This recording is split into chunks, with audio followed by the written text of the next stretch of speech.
Hello, workers and friends. Welcome back to Working Class Revolt.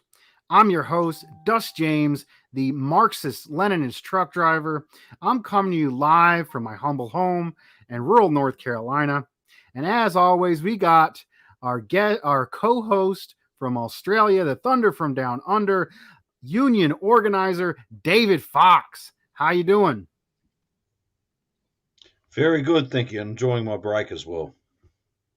And we are very excited and very honored to have with us a personal inspiration to me, has an incredible story, an author, community organizer, artist, Joey Villarreal. How you doing?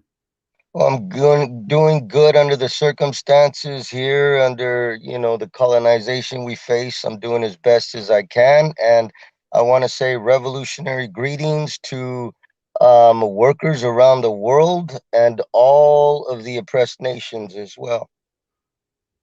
Right on, right on. So, I'd like I said before, Comrade Joey Villarreal is an author, and I have thoroughly enjoyed his book, Chicano Power and the Struggle for Aslan, along with his art book, Aslan Realism. These are prized possessions of mine. It's great to have theory from working class and oppressed people in their own words. I've been enjoying it and learning more myself on these issues. And I guess what would be the best way for people to purchase your work, brother Joey Villarreal? I mean, it's on several search engines. You can, I mean, I don't like to promote them, but it is on Amazon. You can find Mm-hmm. it. You can go onto social media and order directly from me to get a signed copy. You can reach me on Facebook, Joey Villarreal. You can go on. There's a Facebook group, Aslan Press. There's also an Instagram, Aslan Press, as well, that you can find me on. Or as I said, you could look online and find it in different outlets as well. Mm. Right on. And anybody that's watching on my Facebook, I tag brother Joey Villarreal in the description for the Facebook, so you can get his link there and get his books from him directly through his Facebook page. So today we are continuing our study. We're almost halfway through. We've been doing this almost every other week, studying the foundations of Leninism. Um, by J.V. Stalin. We've been reading along. The chapters are not that long, anywhere from anywhere from 10 to 15 pages. This one's actually a short one. It's about 11. We're going to be reading it aloud. Brother Joey Villarreal does not have access to it currently, but he will join us for the discussion later. Me and David Fox will be reading it. We also like to start out with a little bit of background on the piece. Now, a lot of people like to look down on Stalin. Trotsky once said that Stalin was too Asiatic. That was literally what Trotsky said about Stalin. Stalin was from an oppressed nation. Stalin was from the nation of Georgia, which was, super exploited by the larger Russian empire at the time. So this is we had brother hold up, Sebastian Ramiro Sebastian Funes. I recently went on a podcast with him, and he said it would be very similar, as if Stalin leading, the revolutionary movement in Russia would be akin to either someone from the Black Belt South, or a Chicano from Aslan, or someone from Appalachia, going up, raising up in the ranks politically and leading the revolutionary struggle. And it's absolutely beautiful. If you look at a lot of this classist Trotskyite kind of like stuff centered around academics, you get a lot of the classism, a lot of the racism still in the so-called left movement. but you can just look straight through it and look what Stalin represent and what Stalin had to do when he actually was able to take power, keep power, was invaded by all these other different countries. He was able to unite the working class, the peasantry, and the oppressed nations to work together collectively to have the first large-scale socialist revolution and then industrialize it in unprecedented rates that had never happened before.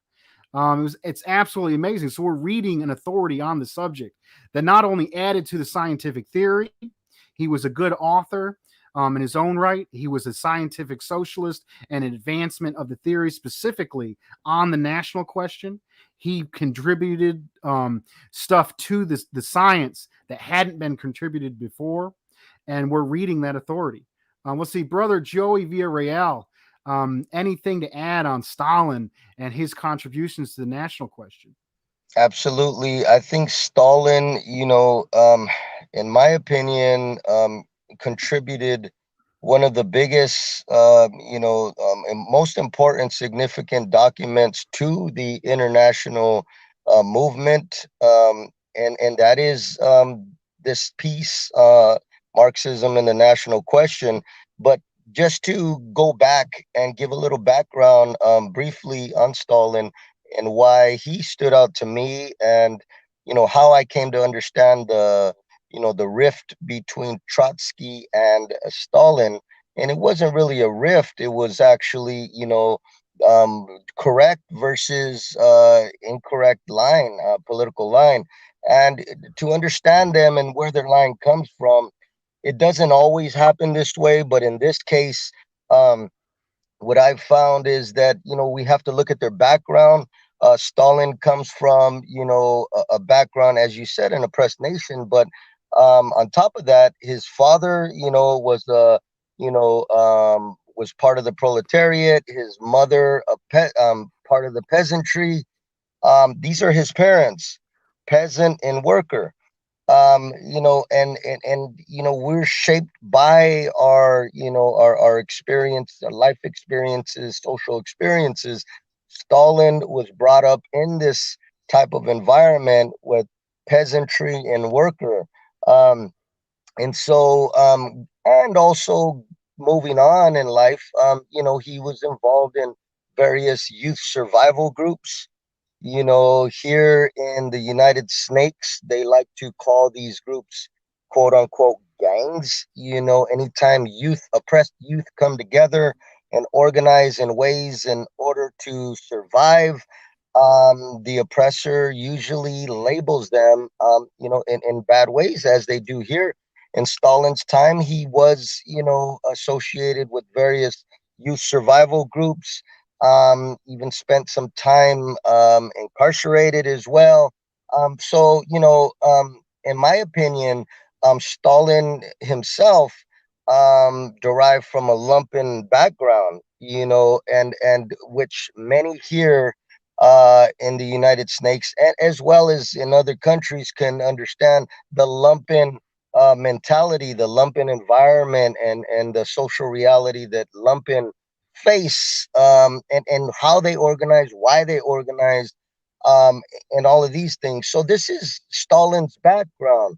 And then, as you noted, he gets into political education, and becomes politicized. He's now armed with the tool of political education, along with the background, with this lumpen background, and parents who are part of the proletariat slash peasantry, and this is where his ideas are shaped, I believe. This is where his foundations come from. And these are the populations that he speaks for. He understands them. He came from them, his parents. On the other hand, Trotsky, he comes from, an aristocratic background.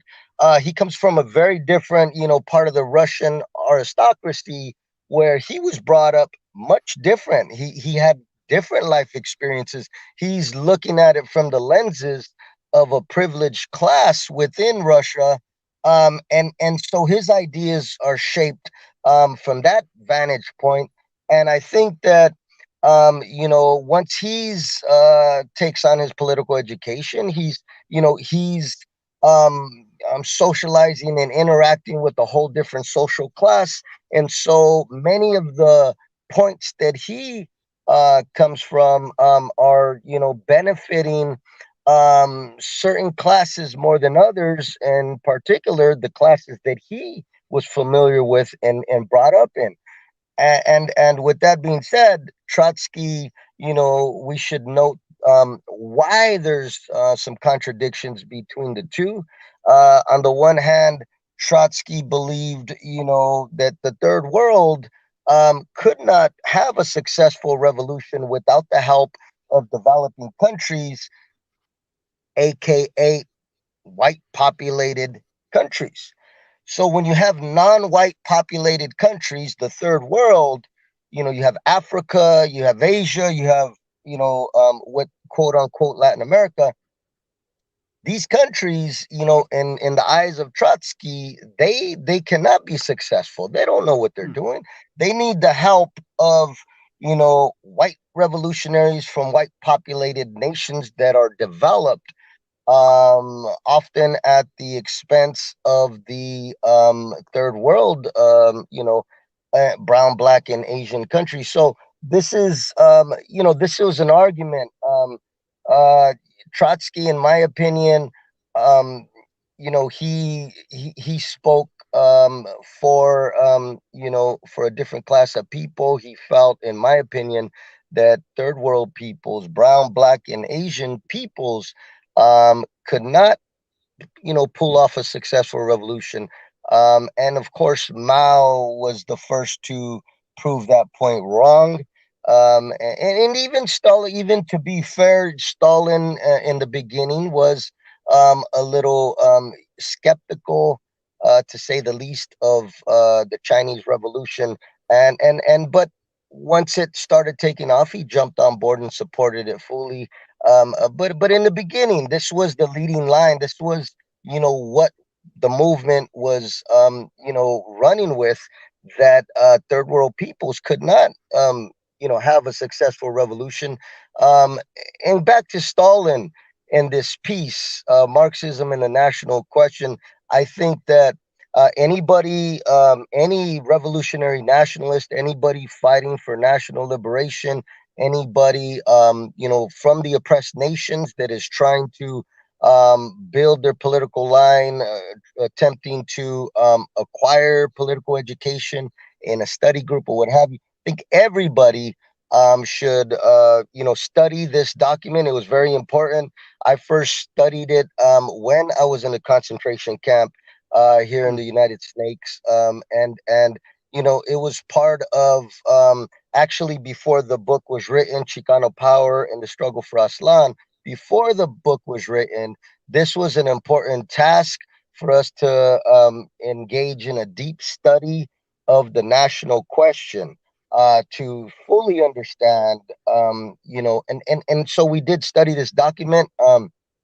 And I continue to reread it, and learn from it as much as I can. But it's very important because, in a nutshell, in my opinion, it this document defines what a nation is. Because at the time, Stalin and many others within the international communist movement were grappling with what is a nation, and they had countries like Uzbekistan, and all these different countries that, some were saying, well, these are nations, and, Kyrgyzstan and all of these places, they're a nation, they are not. They're a national minority, and they do not, we cannot give them, or they cannot obtain full privileges of a nation, and self determination, because they are not a nation. So there was a question of what is a nation, what is not. You had different movements like the Bundists, who, the Jewish Bund, who were attempting to claim nationhood, but they had no national territory. And that's one of the requirements of a nation is you have to have land. You have to have a national territory. If you don't have a national territory, you are not a nation. So so it was, someone had to answer this question. And what is a nation? We as a movement, an international movement, have to, come to terms with what is a nation, what is not a nation. 1913, Stalin arrived with this document, and he answered the question what a nation is.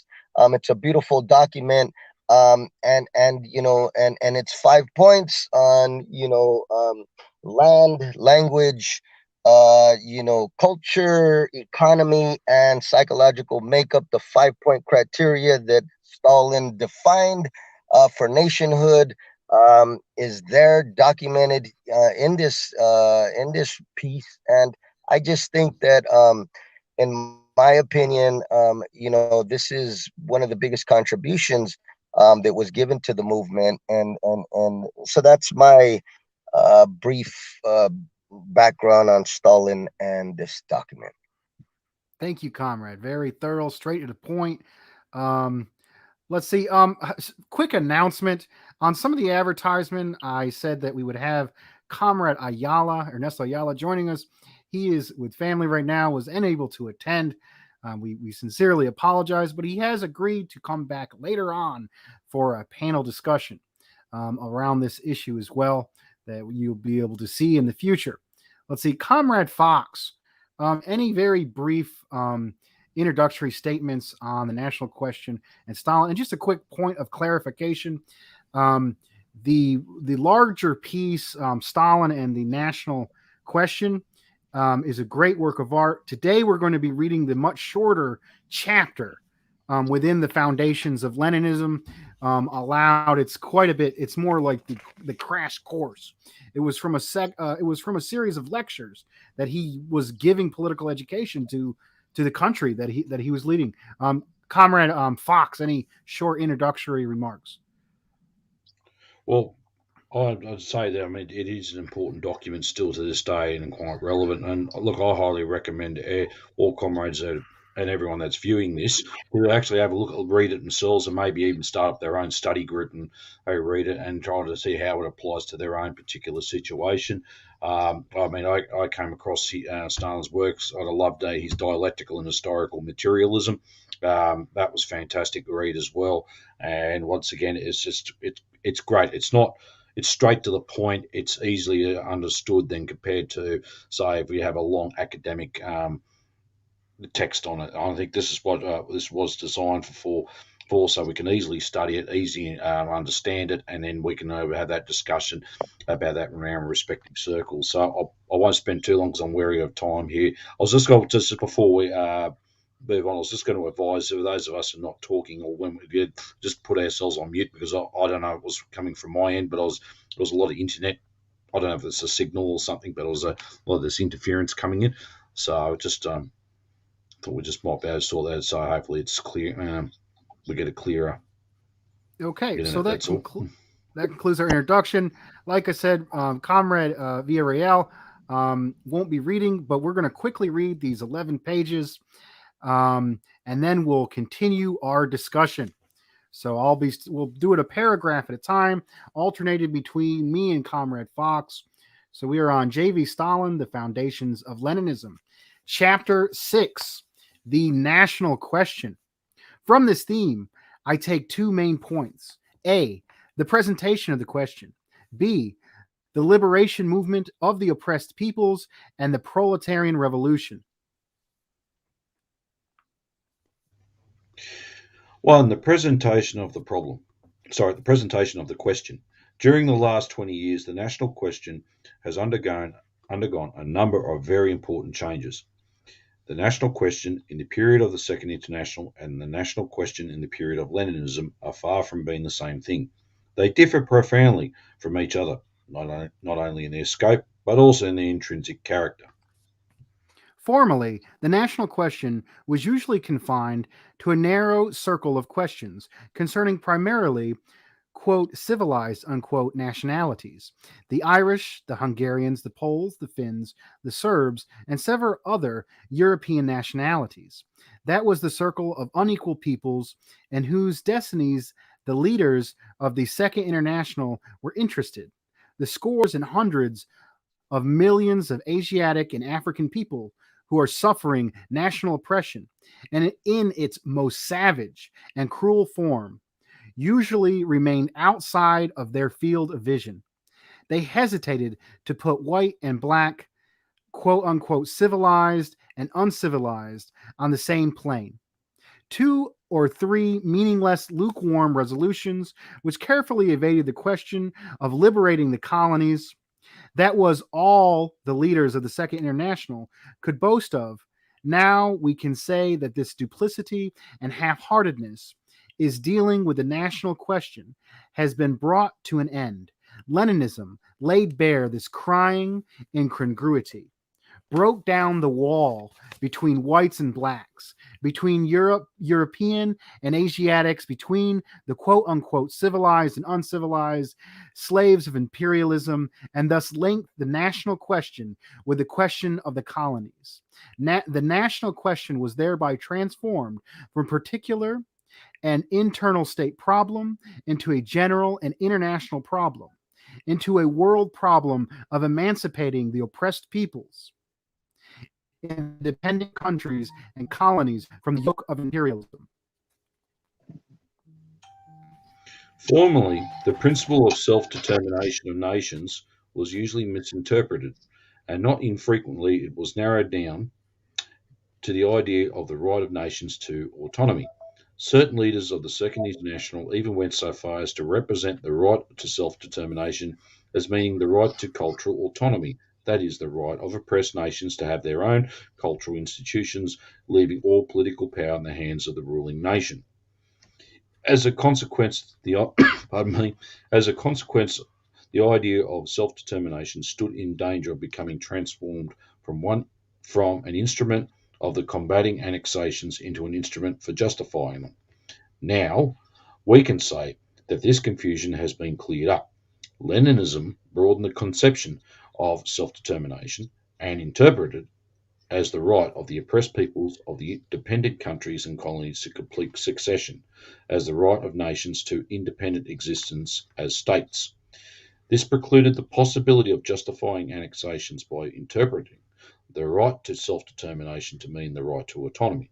Thus, the principle of self-determination itself was transformed from an instrument for deceiving the masses, which is undoubtedly was in the hands of the social chauvinists during the imperialist war, into an instrument for exposing all and sundry imperialist aspirations and chauvinist machinations into an instrument for the political education of the masses in the spirit of internationalism.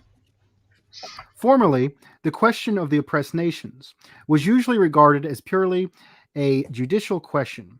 Solemn proclamations about quote unquote national equality of rights, innumerable declarations about the quote unquote equality of nations.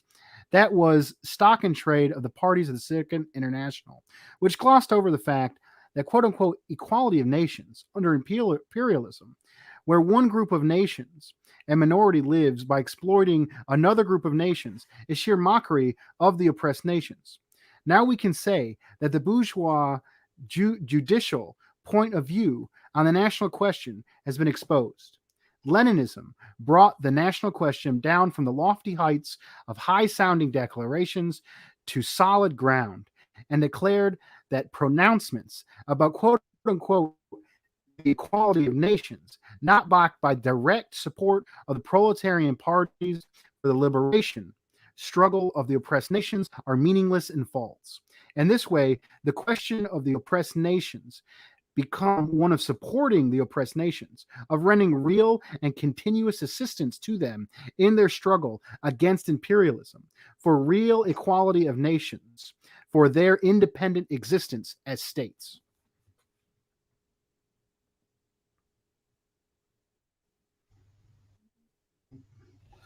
Formerly, the national problem was regarded from, sorry, I'll start that again. Formerly, the national question was regarded from a reformist point of view, as an independent question having no connection with the general question of the rule of capital, of the overthrow of imperialism, of the proletarian revolution. It was tacitly assumed that the victory of the proletariat in Europe was possible without a direct alliance with the liberation movement in the colonies, that the national colonial problem could be solved on the quiet, of its own accord, off the high road of the proletarian revolution, without a revolutionary struggle against imperialism. Now, we can say that this anti-revolutionary point of view has been exposed. Leninism has proved, and the imperialist war and the revolution in Russia has confirmed that the national question can be solved only in connection with and on the basis of the proletarian revolution, and that the road to victory of the revolution in the West lies through the revolutionary alliance with the liberation movement of the colonies and dependent countries against imperialism. The national question is a part of the general question of the proletarian revolution, a part of the question of the dictatorship of the proletariat. The question is as follows: are the revolutionary proletariats latent in the revolutionary liberation movement of oppressed countries already exhausted or not? And if not, is there any hope, any basis for utilizing these proletariats for proletarian revolution, for transforming the dependent and colonial countries from a reserve of the imperialist bourgeoisie into a reserve of the revolutionary proletariat, into an ally of the latter? Leninism replies to this question in the affirmative, that is, to the effect that it recognizes the latent revolutionary capabilities of the national liberation movement of the oppressed countries, and to the effect that it is possible to use these for the purpose of overthrowing the common enemy, for the purpose of overthrowing imperialism. The mechanics of the development of imperialism, the imperialist war, and the revolution in Russia wholly confirmed the conclusions of Leninism on this score. Hence the necessity for the proletariat of the quote-unquote dominant nations to support, resolutely and actively to support, the national liberation movement of the oppressed and dependent peoples.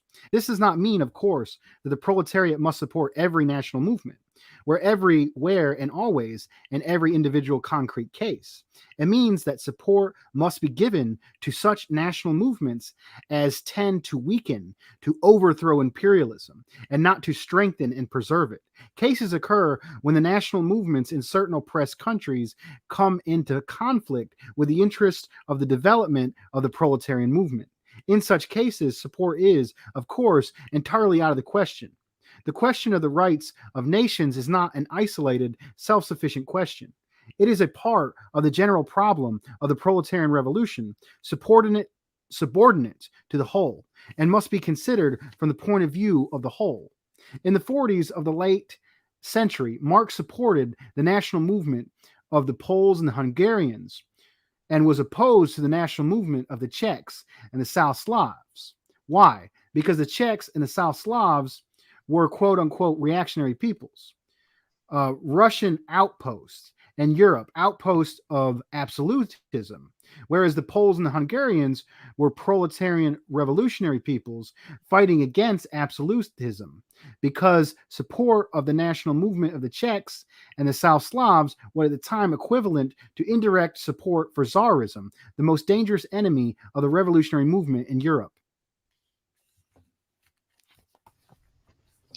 The various demands of democracy, writes Lenin, including self-determination, are not an absolute but a small part of the general democratic, now general socialist, world movement. In individual concrete cases, the part may contradict the wholes. If so, it must be rejected. That's from Lenin, Collected Works, number 14.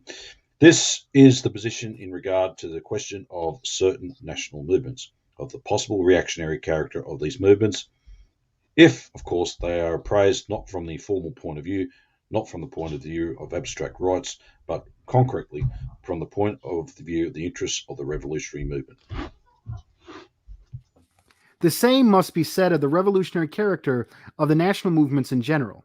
The unquestionably revolutionary character of the vast majority of national movements is a relative in particular, as is the possible reactionary character of certain particular national movements.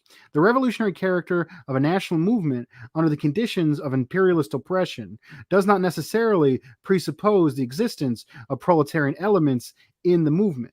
The existence of a revolutionary or Republican program of the movement, the existence of democratic basis of the movement, the struggle that of the emir of Afghanistan is waging for the independence of Afghanistan is objectively a revolutionary struggle, despite the monarchist views of the emir and his associates, for it weaknesses and disintegrates and undermines imperialism, whereas the struggle waged by such quote-unquote desperate Democrats, quote-unquote socialist revolutionaries, and Republicans, as example, Krensky, Tresh, Rendu, bunch of people I can't pronounce, during the imperialist war was a revolutionary struggle. For its result was the embellishment, the strengthening, the victory of imperialism.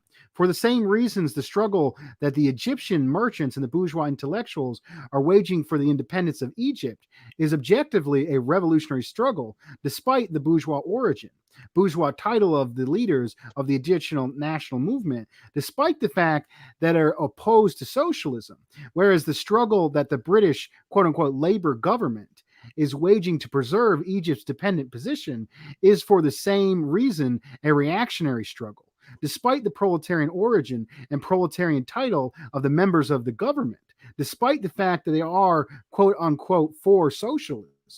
There is no need to mention the national movement in other larger colonial independent countries such as India and China, every step of which along the road to liberation, even if it runs counter to the demands of formal democracy, is a steam hammer blow at imperialism. ID is undoubtedly a revolutionary step. Lenin was right in saying that the national movement of the oppressed countries should be appraised not from the point of view of formal democracy, but from the point of view of the actual result obtained, as shown by the general balance sheet of the struggle against imperialism, that is to say, not in isolation, but on a world scale. 2. The liberation movement of the oppressed peoples and the proletarian revolution in solving the national problem of Leninism proceeds from the following thesis. A.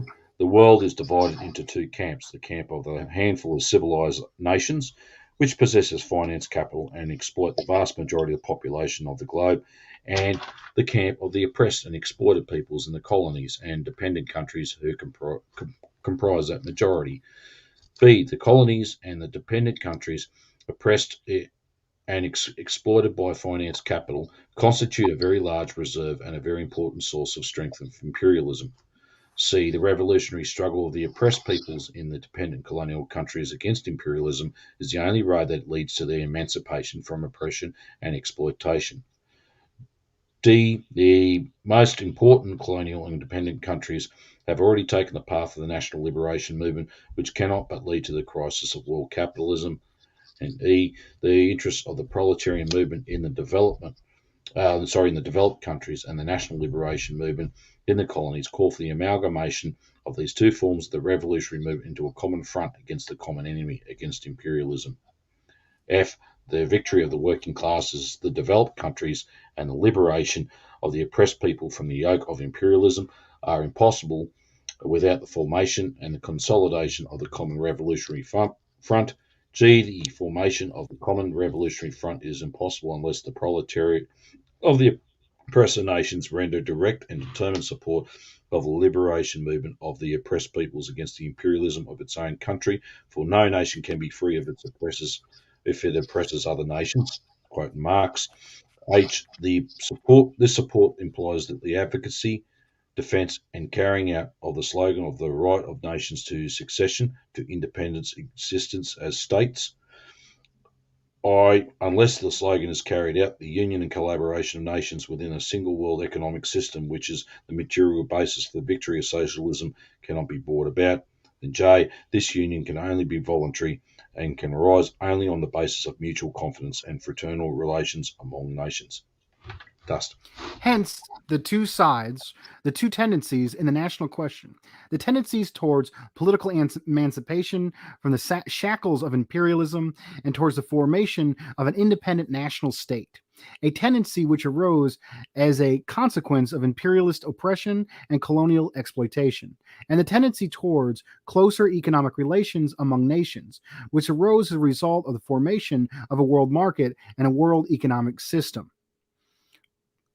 Developing capitalism, says Lenin, knows two historical tendencies in the national question. First, the awakening of the national life and the national movement struggles against all national oppression, creation of national states. Second, development and acceleration of all kinds of intercourse between nations, breakdown of national barriers, creation of the international unity of capital, of economic life in general, of politics, science, etc. Both tendencies are a worldwide law of capitalism. The first predominates at the beginning of its development. The second characteristics mature capitalism that is moving towards its transformation into socialist society. For imperialism, these two tendencies represent irreconcilable contradictions, because imperialism cannot exist without exploiting colonies and forcibly retaining them within the framework of the integral whole, because imperialism can bring nations together only by means of annexations and colonial conquest, without which it is, generally speaking, inconceivable. Thus, For communism, on the contrary, these tendencies are but two sides of the single cause, the cause of the emancipation of the oppressed people from the yoke of imperialism, because communism knows that the union of peoples in a single world economic system is possible only in the basis of mutual confidence and voluntary agreement. That the road to the formation of a voluntary union of peoples lies through the separation of the colonies from the integral imperialist whole, through the transformation of the colonies into independent states. Hence, the necessity for a stubborn, continuous, and determined struggle against the dominant nation chauvinism of the quote unquote socialist of the ruling nations, Britain, France, America, Italy, Japan, etc., who do not want to fight their imperialist governments, who do not want to support the struggle of the oppressed people in their quote unquote their colonies for emancipation from the oppression for succession. without such a struggle, the education of the working class of the ruling nations in the spirit of true internationalism, in the spirit of rapprochement with the toiling masses of the dependent countries and colonies, in the spirit of real preparation of the proletarian revolution, is inconceivable. The revolution would not have been victorious in Russia, and Kolchak and Denikin would not have been crushed, had not the Russian proletariat enjoyed the sympathy and support of the oppressed peoples of the former Russian Empire. But to win the sympathy and support of these peoples, it had first of all to break the fetters of Russian imperialism and free these people from the yoke of national oppression. Without this, it would have been impossible to consolidate the Soviet power, to implant true internationalism, and to create that remarkable organization for the collaboration of nations, which is called the Union of Soviet Socialist Republics, the living prototype of the future union of nations in the single world of economic system. Hence, the necessity of fighting against the national isolationism, narrow-mindedness, and aloofness of the socialists in the oppressed countries, who do not want to rise above their national parochialism and who do not understand the connections between the liberation movement in their own countries and the proletarian movement in the ruling countries. Without such a struggle, it is inconceivable that the proletariat of oppressed nations can maintain an independent policy and its class solidarity with the proletariat of the ruling countries in the fight for the overthrow of the common enemy and the fight for the overthrow of imperialism.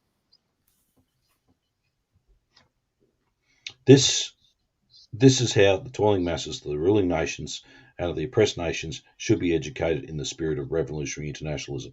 Here is what Lenin says about this twofold task of communism in educating the workers in the spirit of internationalism. Can such education be correctly identical in great oppressing nations and in small oppressed nations in annexing nations and in annexed nations. Obviously not. The way to the one goal, to complete equality, to the closest intimacy and the subsequent amalgamation of all nations, obviously proceeds here by different routes in each concrete case. In the same way, let us say, as the route to a point in the middle of a given page lies towards the left from one edge and towards the right from the opposite edge.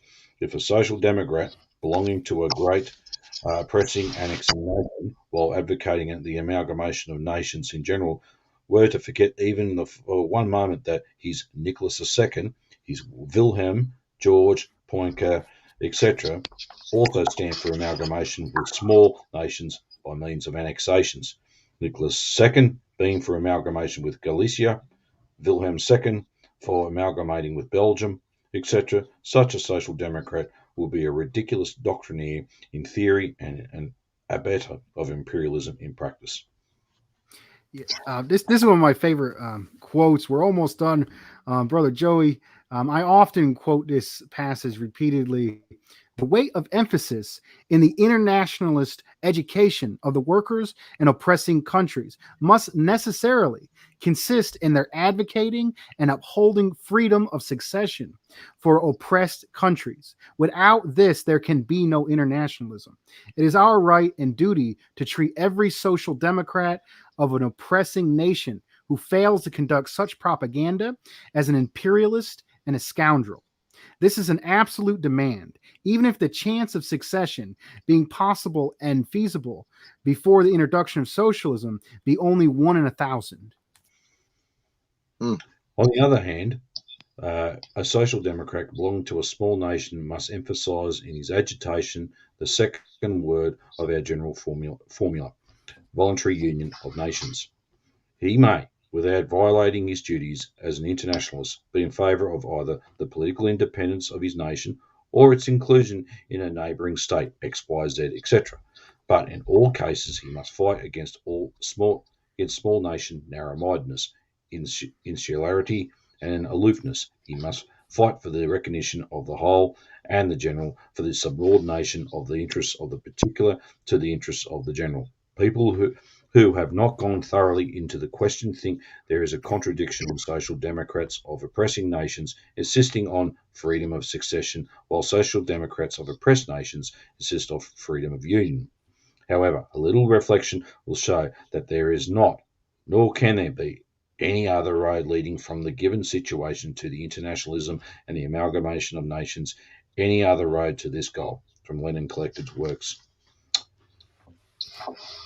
So that concludes the reading. I'm always inspired. Like you think oh, we're reading theory, it's going to be boring. But whenever I read Stalin, I get hyped.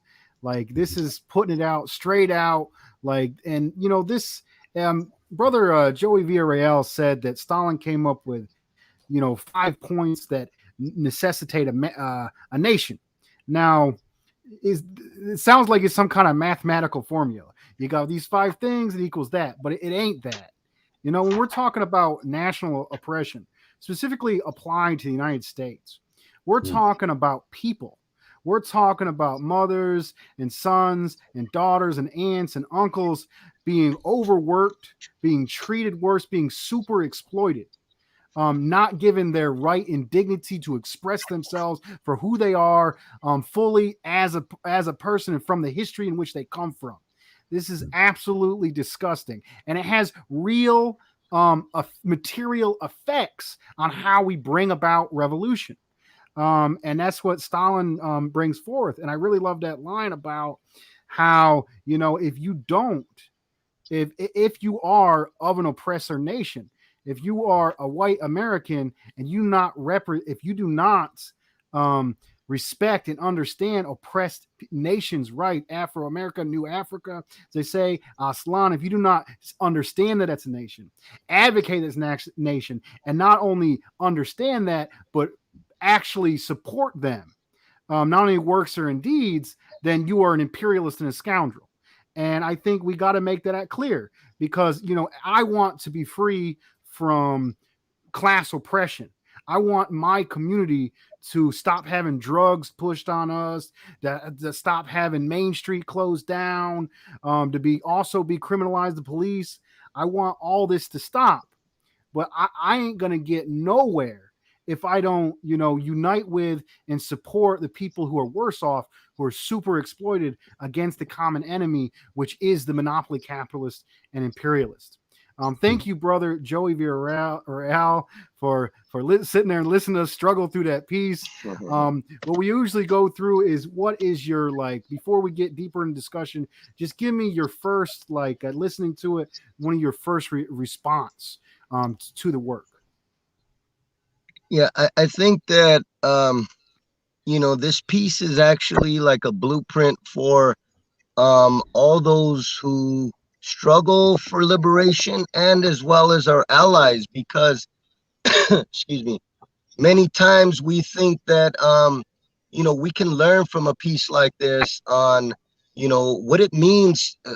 Like in the piece they talked about self-determination, and when we say self-determination, as the piece stated, we're not just talking about, voting rights. We're not just talking about, self-determination is, people governing themselves, people being in charge of their own economies, people, organizing their own military, their own armies.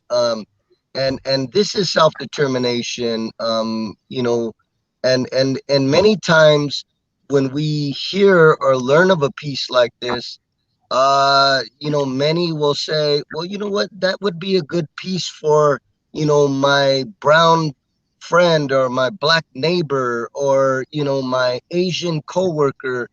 And the reality is, a piece like this is not only a blueprint for oppressed nations people, in how to dig our way out and how to identify ourselves and our allies. But also, I think it's a very important piece for our allies, for those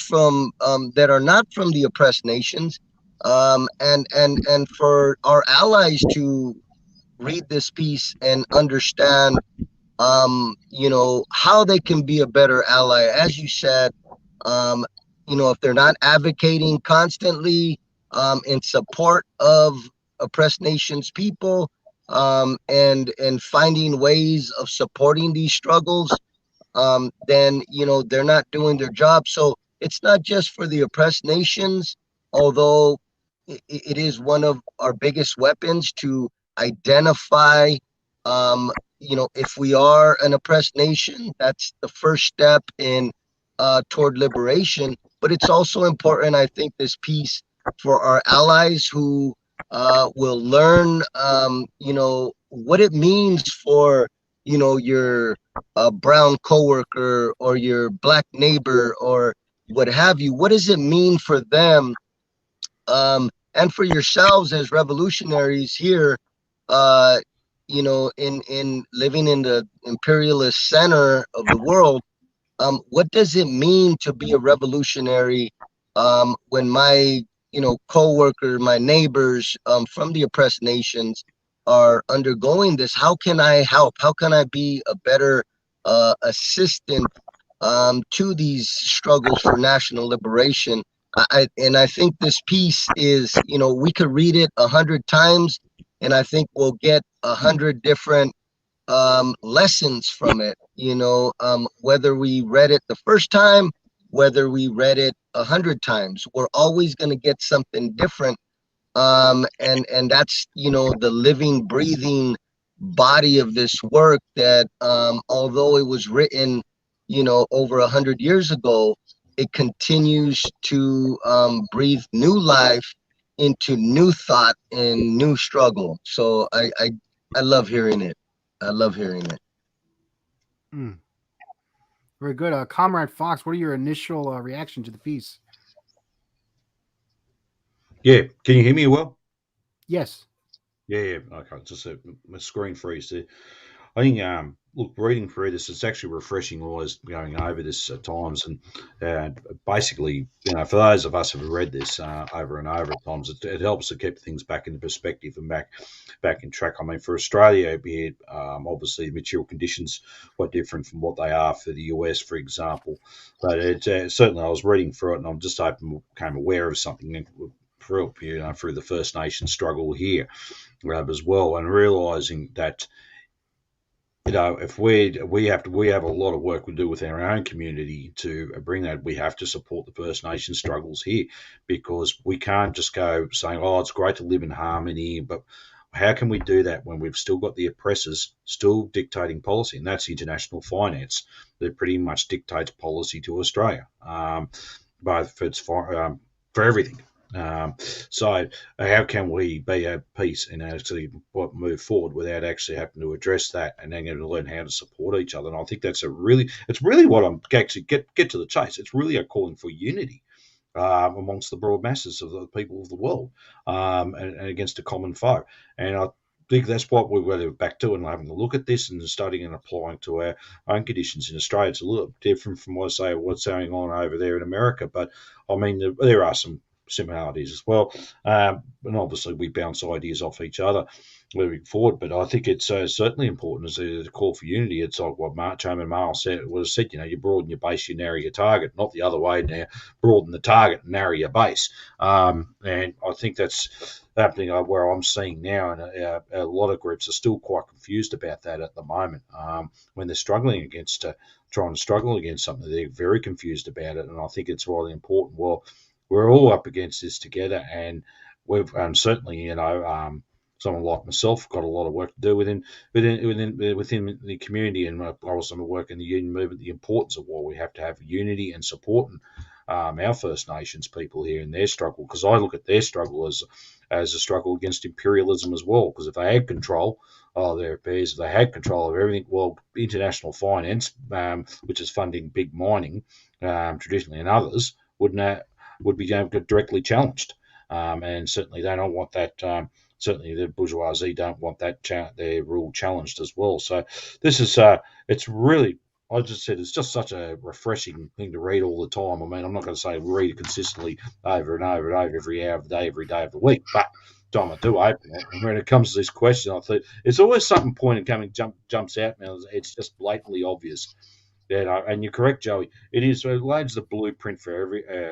It lays that blueprint. How it pans out in our respective countries, well, that's up to the people to determine that struggle.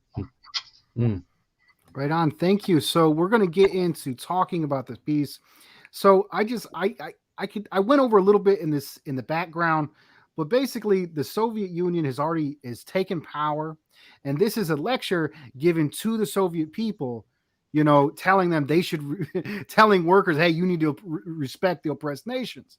And they successfully led a revolution, and then have maintained the revolution against great odds. And how do they maintain that? By uniting the different oppressed groups against the common enemy, which was the external monopoly capitalists. So when I think about, the special relationship between workers and generals and oppressed nations, it isn't a relationship of like liberals or vegans who are like, oh, the poor animals, they're getting hurt and I'm not going to consume meat and blah, blah, blah, blah, blah. Or those poor people over there, I have such a big heart, blah. That's not the relationship. The relationship is that we had the boots on our neck of the capitalists who are corning our very lifeblood into gold. The old labor saying goes. And in order to stop them from exploiting us, we need to build power. In order to build power, we got to get all the people we can on our side. And how are you going to get people on your side if you don't respect them?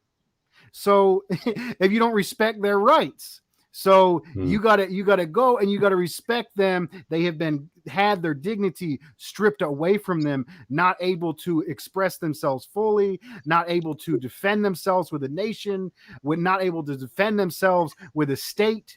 Have had countless, genocide of the indigenous people, the continued genocide of police brutality that is constantly put against our black and brown brothers and sisters here in the United States. We got to respect that and fight with that against, the common enemy. Now, in this piece, he's talking about, the larger situation. He doesn't really get into exactly what an oppressed nation is.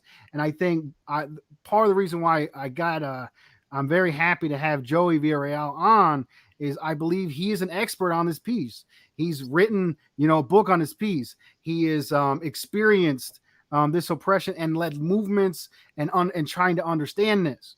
So maybe, brother Joey Villarreal, you can talk a little bit more about what national oppression is and what that means on a material basis. Right. And I will say, that's a great question because, we understand what national oppression is. We just don't call it national oppression is the problem. We know the actions. We just, most people cannot identify it as national oppression. So, some of the things here, and I'm speaking here in the US, some of the things that are definitely forms of national oppression, excuse me, are mass incarceration. Mass incarceration is a form of national oppression. Mass incarceration targets brown, black, indigenous, basically non-white peoples. Our neighborhoods, our barrios, our ghetto projects are all hyper policed. We could go to a park in a Chicano barrio and see a group of kids circled around with skateboards in their hands, talking at dusk, when it gets dark. The pigs will routinely enter that park, go up to these kids, and put them against the wall, search them, ask them what they're doing, what their names are, enter their names into databases where they are labeled as either gang members or possible gang members, all for doing nothing that any youth do anywhere. Congregate, talk, have skateboards, whatever they're doing. And yet we can go to an affluent neighborhood, mostly white or, wealthy neighborhood, different class strata, and go to their park. And we can go in the middle of the night when it's dark, see a group of youth circled around, talking, skateboards in their hands. And guess what? The pigs will drive by and more than likely keep on driving. And, and it goes, it's in the subconsciousness of the people here in the United States where even if the pig is brown, even if the pig is black, it does not matter. These folks were born and raised most of the time here in the United States, just like those of us that are not pigs. And in their mind, they grow up watching the same things on television, in the movies, in the media, in the corporate media, of images of non-white people committing crimes, of not non-white people up to no good, of being gang members, of committing all of these unlawful acts. And so it's ingrained in them. We live, and this kind of goes with the argument of some say, of entering the unions here in the US in order to politicize and organize them. And, I have disagreement with those who promote that as the most, revolutionary act we can do today, only because the unions, are not at this time, in my opinion, a political force, a revolutionary vehicle here, only because you know, many of the unions are acquiring crumbs from imperialism, from the exploitation of other countries around the world. And so, it's almost like having a stake in imperialism where, these crumbs are going to be cut off if, a revolution arrives. And so this is an argument, this is a disagreement I have with some, but back to my point, we live in a society that was founded on white supremacy, um, and even it affects all strata of society, including the unions, including the factories, including anybody who has been raised in this country, um, is affected by it. And so back to the pigs, even if they're brown or black pigs, um, they are skeptical and suspicious of their own youth. Um, a brown pig will be suspicious of brown youth. This is what they have been taught.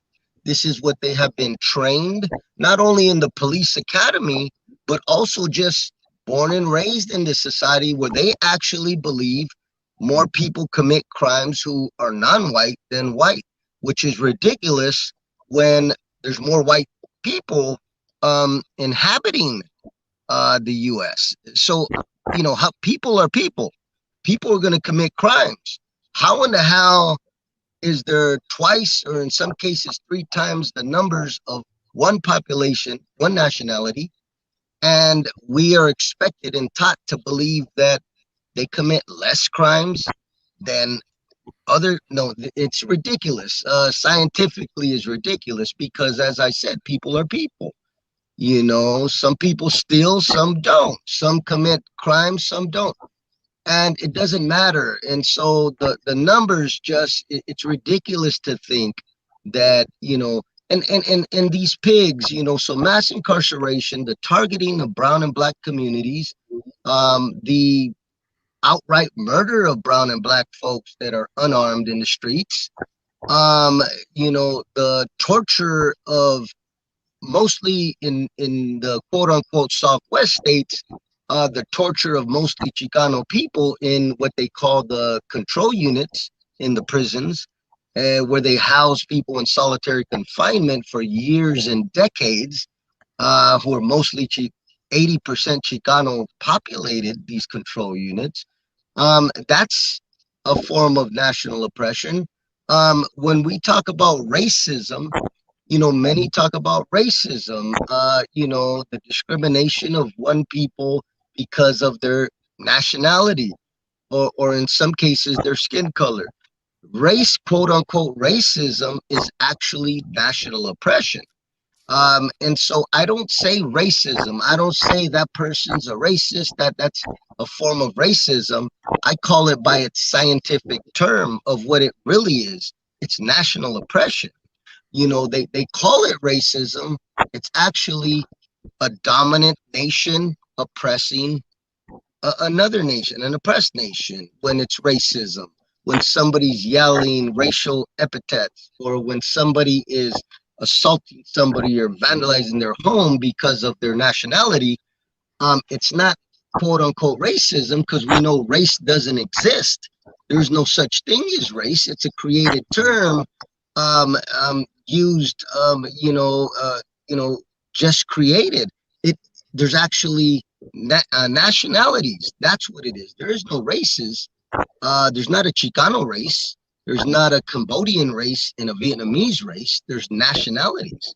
There's the Cambodian nation, the Vietnamese nation, the Chicano nation. There are nationalities. There are no races. So to say racism is unscientific. It's actually national oppression. Mass incarceration, quote unquote, racism, all of these things are national oppression.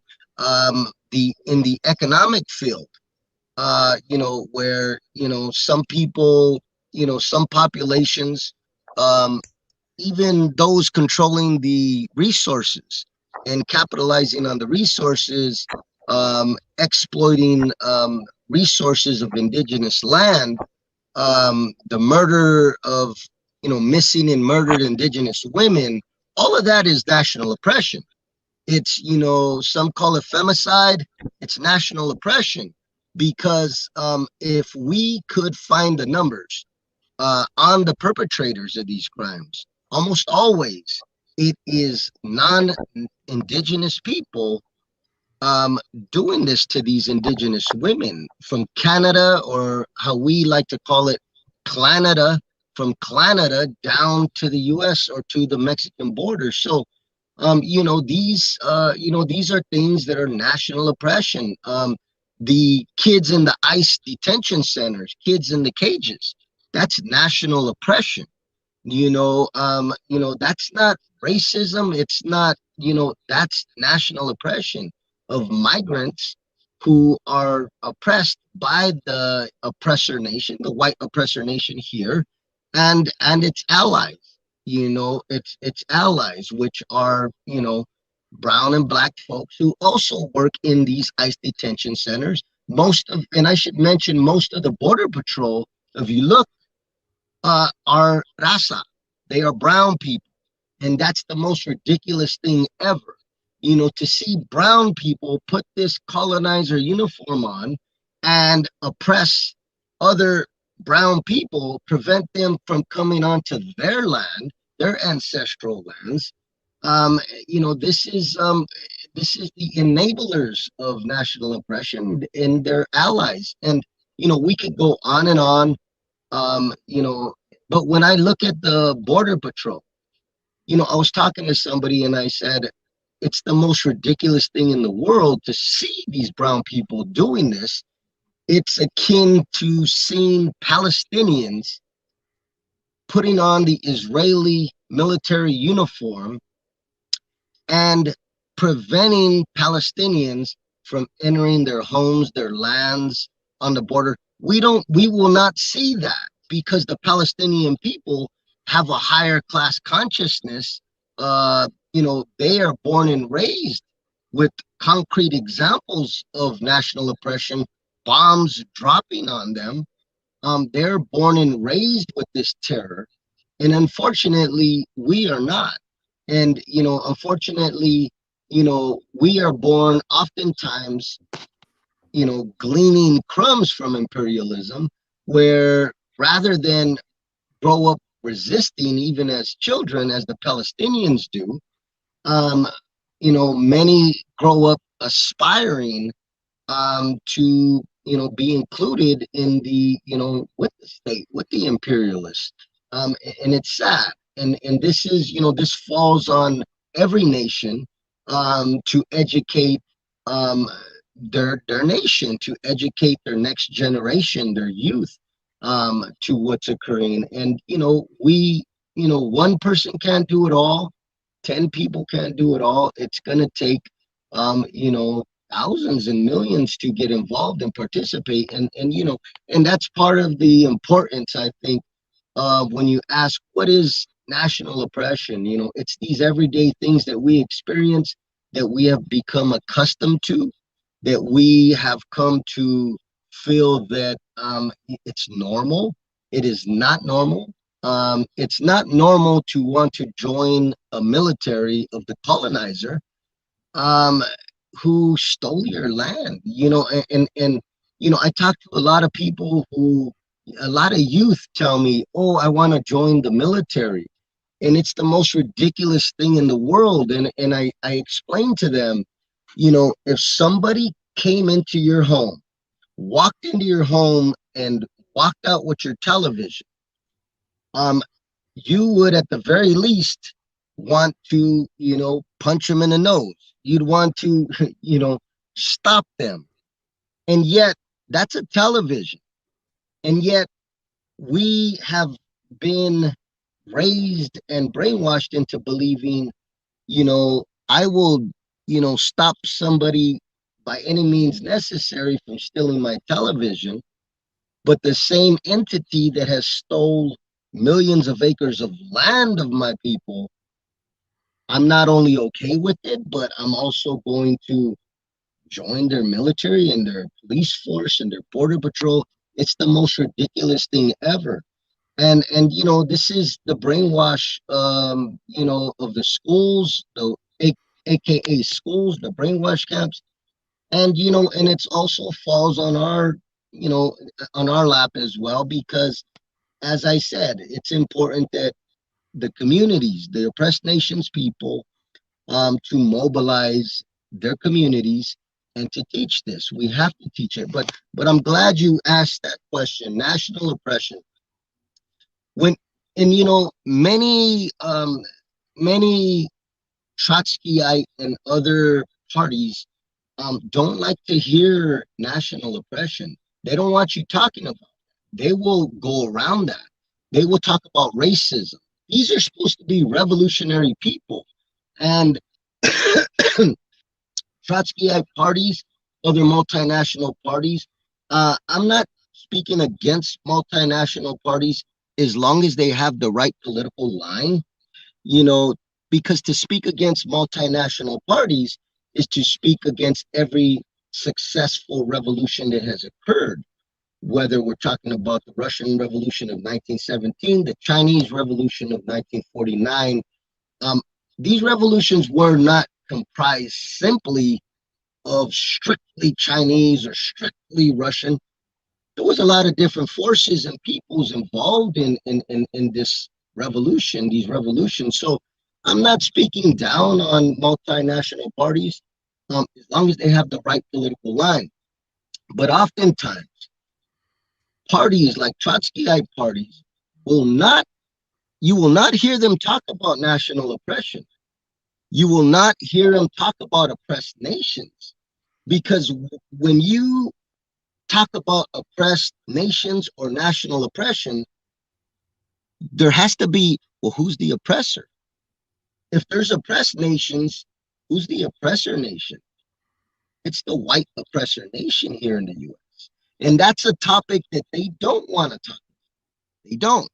And that goes back to Trotsky, and many, you know, because for them to understand there is a white oppressor nation in the US and that there are oppressed nations, what that means is they have to take a back seat to a revolution on these shores.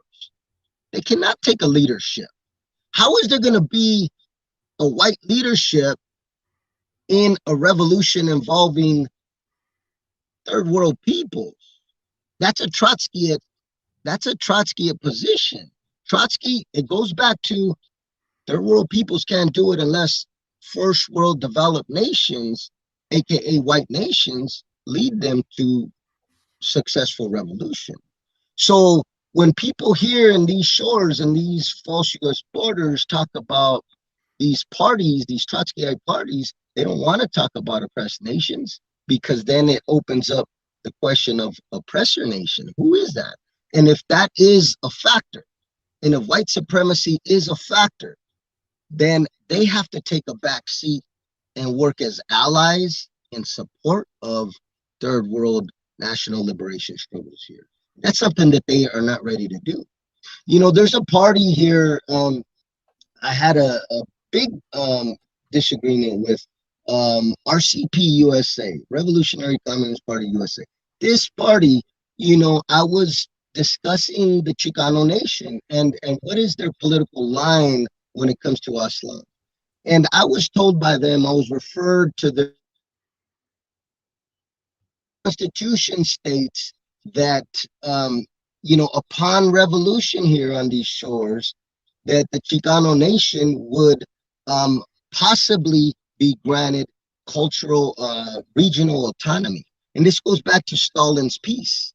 You know, there's regional autonomy, there's cultural autonomy, and there's complete self-determination of a nation. You know, and that's the thing is, upon successful revolution here, we don't want cultural autonomy. We don't want to be able to create schools and, you know, have a radio program that talks about the Chicano nation. This is cultural autonomy. we are allowed to create museums. We don't want that. We don't want regional autonomy. You guys can, do what you want and have a mayor in this barrio or this city, but you're under our government. It's not going to work like that.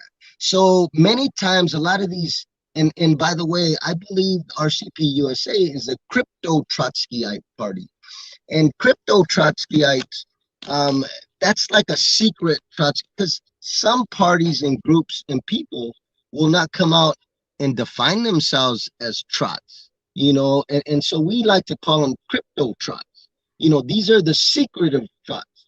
In word, they say they're not Trots, but indeed, they actually are, because they're, and this goes back to what I said. If you're not addressing the oppressed nations, why not? If you're not addressing national oppression, why not? Let's open that conversation. So I love to open that conversation with different people and groups, and that's an important,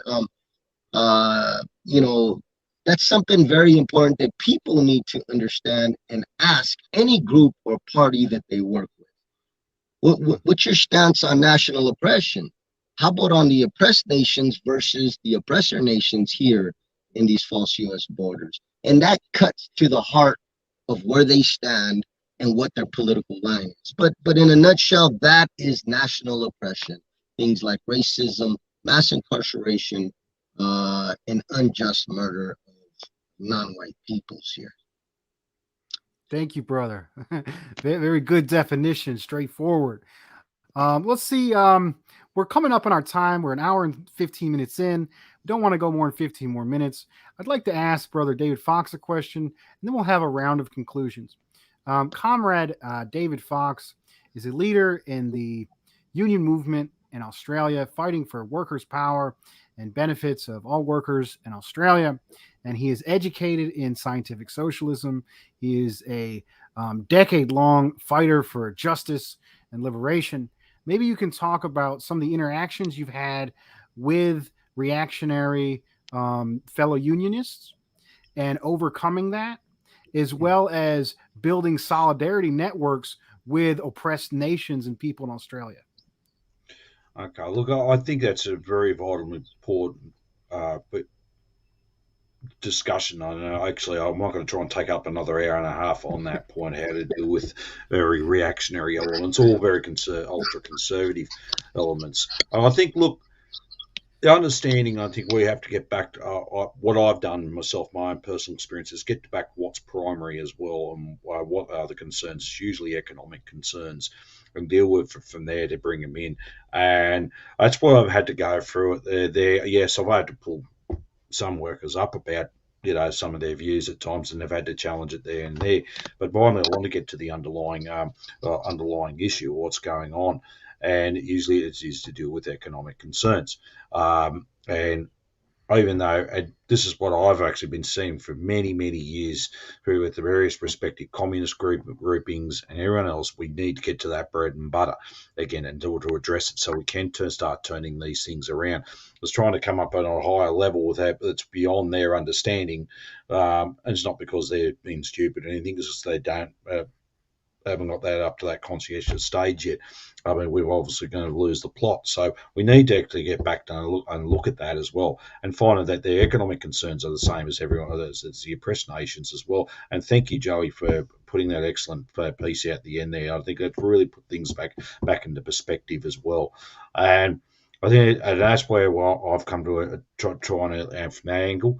And to some degree, I get them start thinking, and I realise, well, actually, their enemy, well, you could say it's the boss, but is the bourgeoisie, the imperialist, the finance capital. Because when I drive, and it's not just about their wages they get in their week, which is okay, important in itself. But what I'm saying is, it's saying you're seeing all these industries closing down. You're seeing all your regional and your capital cities, your communities go to shit. Basically, drug and alcohol. Yes, increasing crime, increasing, etc., etc. What's that resulted by? It's because of consistent 40 years or more of neoliberal capitalist policies put through. And when I'm trying to get addressed on that thing, and I said, don't you realise as well, when I put it to them, don't you think And you start questioning when it's international finance or big banks, damn, you got concerns about them, and they're the ones that are dictating policy, or what happens in the boardrooms in New York, London, and Tokyo, and on the stock exchanges, etc., making these decisions. And when I start getting into that, they start thinking a little bit more. I think we've lost Joey there as well. Go ahead and continue. I'll try to. Oh, there you go. Go ahead and continue. I'll try Anyway, to add back. I'll give you a classic, just a one example. It was interesting. I was talking to a few workers, and someone asked him that was with me at that time about what their issues on refugees were, and it was completely horrible to hear what they had to say. And then I had to pull everything back into context. I said, I said, are they the problem, or is this economic concerns like unemployment? All the industry closing down. You basically everything going completely south on everyone. That's a term we use. I don't know if you use that figure of speech in the US, but yeah, basically going to shit. Wouldn't you think that's a greater concern? And they actually started thinking. I think, okay, let's put our attention back onto what the problem was in the first place. And then I put it to them. I said, okay, you mentioned about refugees. I said, don't you think actually all these big corporations that dictate to the government, because it's their system, dictate we have to be involved in wars that actually decimated their countries because they never wanted to come here in the first place. They would prefer to live back where they were, but they've got nothing that's been blown to bits because we're involved in this. So don't you think we should take some responsibility? So it certainly puts that discussion and debate about there, and it's that. But I don't think. Look, we're not going to be. It's got to be consistent work and everything else, and breaking that. It's like what it called. What's the word? The icebreaker. It's like using the icebreaker, break into one, and we've got to start addressing it. Coming to the term that on a part where they have no understanding is not the way to go forward. So that's why I've dealt from my own personal experience. Has gone through the bread and butter for that concerns, and then bring it out from there. Not trying to get the other way around because what happens usually in the past, if it's brought the other way around, and that usually they put the shield up and you just get this backlash. And it's just where we need to sort of get back into that. And we're seeing it again today, what's been happening in the streets of Australia over the past year and everything else, and certainly divide over the situation with COVID, vaccines, etc. And I think we've got to get back to that bread and butter and work it from there. And look, if anyone else has like to add on to that, I'm happy to listen. Right on. Let's see. We got to go ahead. Any response, Comrade Villarreal? No, he was breaking up a lot of the times, and I was unable to catch a lot of it. But I do agree with the parts that I did hear on everything that this comrade has said, and of course, and you as well. And that's why I love coming on this show. Your political line, both of you, especially when it comes to the oppressed nation's people, has been on point. And, I look forward to coming on here with you all in the future as well. It's really a blessing, especially to get this message out to others around the world, revolutionary folks and movements and parties who are not exposed to what happens here in the U.S. They are not exposed to the struggles of, First Nations or the Chicano struggle, none of this stuff, and many people around the world think it's simply a black and white struggle here in the U.S., which is ridiculous. We were here before there was anybody else. We're indigenous. This is our people have been on this continent for thousands of years. So our struggles are deep. Unfortunately, they're not promoted very much. And, it's important to have venues like this where comrades around the world can hear of different struggles taking place here in the U.S. So I just, I want to thank you both, Thank you. Very powerful, very powerful. I think that's actually a good note to end it on. So we'll do our chant. It's not that bad. If everyone could raise their fists and repeat it and repeat after me. Dare to struggle. Dare to struggle. Dare to struggle. Dare to win. Dare to win. win. All power to the people. All All power power. to the people. Right And on. free Thank you. Aslan. Thank you. Free Aslan. Absolutely. Thank you, comrades.